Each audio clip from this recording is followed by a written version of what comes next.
After the shooting, the Illinois State Police were able to locate the suspect's car on Interstate 55. That touched off a high-speed chase from Rockford down to here in Lincoln on Interstate 55, with speeds sometimes reaching over 100 miles an hour. Eventually, here in Lincoln, the suspect's car went off the road and crashed into a ravine where it still sits now with the suspect inside.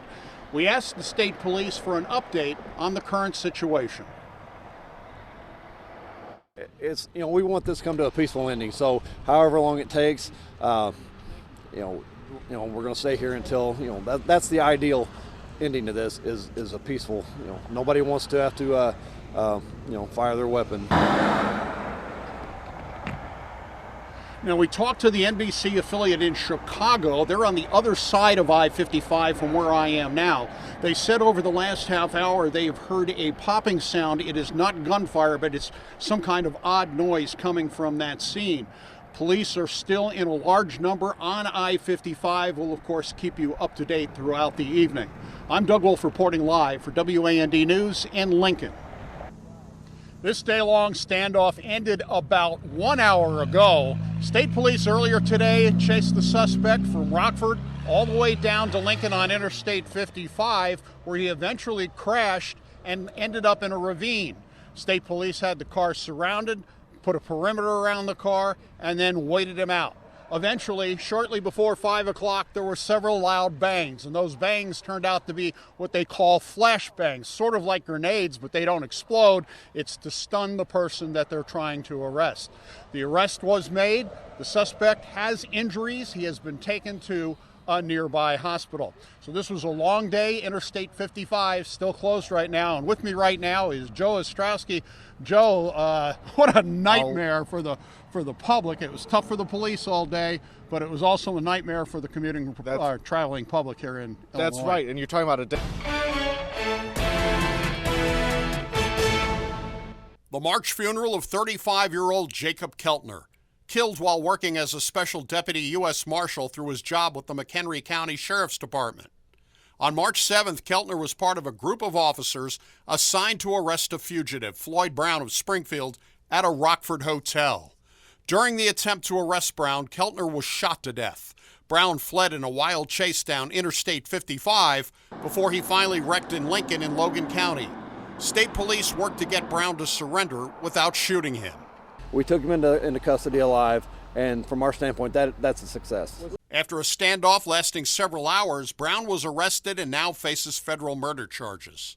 There were hints, as much as 8 years earlier, Brown would fight law enforcement if an attempt were made to arrest him, making threats while in custody in Decatur.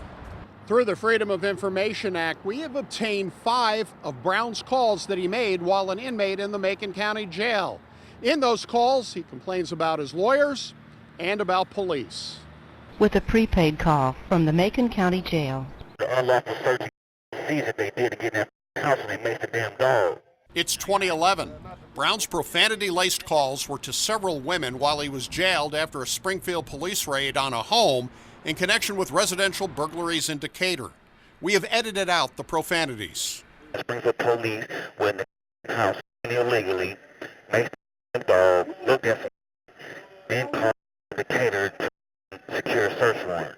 At one point in the calls, Brown tells his girlfriend, "Better hope and pray that I don't get out." I don't understand the way my mind works. Brown repeatedly complained his lawyers weren't doing enough to get the charges against him thrown out. On one call, he says he has nothing to lose, stating he would flee if he got out. I swear God, find a way out this, I'm gone. They kiss my... The most chilling calls were his threats as he raged at police. In one call, a woman tells him police had laughed while they were going through the home after his arrest. Come to that mother door and met with my gunfire, bitch wouldn't have been laughing. Brown ended up pleading guilty to 3 counts of residential burglary in a deal with prosecutors. He was sentenced to 13 years in prison, but was released early for good behavior. It was for additional residential burglaries this past December that Brown was wanted when the Federal Fugitive Task Force tracked him down to that Rockford hotel. It's likely agents knew of his criminal past and threats aimed at police. He swore to God on one call from the Decatur lockup that he would never go back to prison if he got out. I'm not coming back, nigga. Promise you. We're gonna shoot it out. I swear to God. In recent weeks, the FBI got a warrant to obtain Brown's DNA after finding DNA on guns recovered from the hotel room in Brown's car. Some of the guns had their serial numbers obliterated. Brown is not scheduled to go on trial for the Keltner murder until January of 2021. For the I-Team in Decatur, Doug Wolfe, WAND News.